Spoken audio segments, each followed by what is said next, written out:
We're going to dive into 10 specific English phrases, phrasal verbs too. Yeah, the kind of language that really helps you sound fluent and, just as importantly, understand what's going on around you. We're drawing on a really useful discussion from English Nuances. Yeah. They have this great series on phrases for the IELTS speaking test. But it's not just about exams, is it? This is practical stuff for everyday English. Definitely not just exams. This is about, really using the language, understanding those nuances. So by the end of this, we hope you, our listener, will feel more confident using these. You'll know what they mean, when to use them. And hopefully sound more fluent and feel more comfortable in English conversations. Okay, let's jump in. First up, to get round to, or sometimes to get around to. I use this one all the time.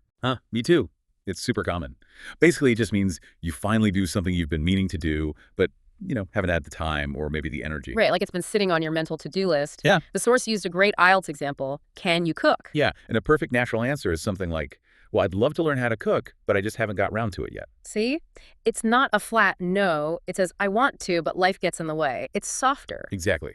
It shows intention, but also acknowledges, reality. Like, I keep meaning to organize my photos, but I never quite get round to it. Totally relatable. Okay, next phrase. This one's about understanding.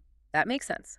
Simple, but effective. Very effective. It's like a verbal nod. You're telling the other person, yep, I follow your logic and it fits. Active listening, basically. The example they gave was short and sweet. Someone asks, why hasn't Sam been on social media? And the answer is, oh, well, he started college, so he's probably just really busy. And the reply, yeah, that makes sense. Right. It shows you've processed the information and it clicks. You're not just saying, I hear you. You're saying, I understand the reason. It sort of closes that loop. Okay, let's add a bit of energy. Phrase 3, spice up. Ooh, I like this one. Spice up. It means making something more interesting, more exciting, adding a little tantalizing. Like adding chili flakes to your pizza. Exactly like that. Adding flavor. The source had a pretty punchy example. Spice up the story a little bit, for God's sake. Whoa, okay. Tells you exactly what it means, though. It does. But you'd use it in, less dramatic ways, too. Like, maybe we should spice up this presentation with some visuals. No, make it less dry. Take something potentially boring and give it some life. Exactly. Though context matters. You probably wouldn't want to spice up a funeral eulogy, for instance. Good point. Definitely not. Okay, moving to politeness now. Phrase 4. I was wondering if. Yes. This is such a great, gentle way to ask for something. It's considerate. Much softer than just blurting out, can you help me? Which the source contrasted it with. Right. The example was, I was wondering if you could help me with my project tomorrow morning. It just sounds less demanding, doesn't it? It gives the other person an easy way to say no if they need to. Precisely. It frames it as just a thought, a possibility you're exploring, rather than an expectation. Shows you respect their time. Okay, number 5 involves a bit of hope and expectation. To bank on. Yeah, to bank on something means you're really relying on it happening. You're confident, maybe even dependent on that outcome. This source used a good analogy like investing money. You put something in, hoping, expecting a return. Exactly. You're counting on it. The example was about governments. Many governments are banking on the economy improving in the future. That really captures it. Their plans depend on that improvement. There's a sense of reliance, maybe even a bit of risk if it doesn't happen. Definitely implies some weight behind the expectation. It's not just a casual wish. Okay, next one builds instant connection. Tell me about it. Oh, yeah. This is pure empathy and shared experience. When someone says something relatable, especially a frustration. You jump in with, tell me about it. The source example was perfect. It's been such a busy day at work. And the reply, ugh, tell me about it. Instant understanding. It just validates their feeling immediately. Like, I get it, I've been there. Builds rapport so quickly. It really does. Okay, next up, one for tricky subjects. Wrap your head around something. This means trying to understand something complicated, right? Something that takes real mental effort. Exactly. The source stressed the difficult to understand part.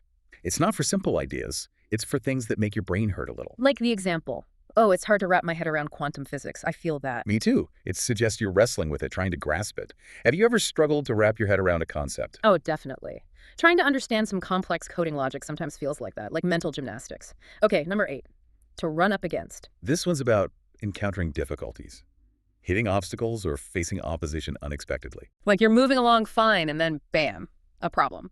The source used it in a geopolitical context, maybe for an IELTS Part 3 question. Yeah, the example was, I think we're going to run up against a lot of problems and rising tensions in the near future. It suggests facing significant challenges, not just minor hiccups, things you have to confront. Right. It paints a picture of encountering a barrier. Okay, nearly there.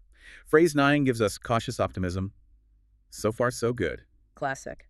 It means things are going well up to this point. But there's often a little unspoken, let's see how it continues feeling. The example dialogue showed that perfectly. How's the new job? So far, so good. But, and here's the key part, the workload is getting bigger every day. See? Good for now, but there's a hint of potential trouble ahead. It's a progress report, but maybe not the final one. Exactly. It acknowledges the present state while keeping an eye on the future. And finally, number 10, a really important one about appreciation. To take someone or something for granted. Yes, this means not valuing someone or something enough. Often because they're always there, always reliable, you stop noticing their worth. And the source had a pretty stark warning attached to this one, didn't it? It did. Something like, if you don't show appreciation for your loved ones, you might lose them. Yeah. It really drives the point home. Yeah. The example was about Jamal taking Maria for granted, and then she left him. Ouch. A clear, if unfortunate, illustration. It's a reminder to actively appreciate what you have. So true. It's about consciously recognizing value, not just assuming it's always going to be there. Well put.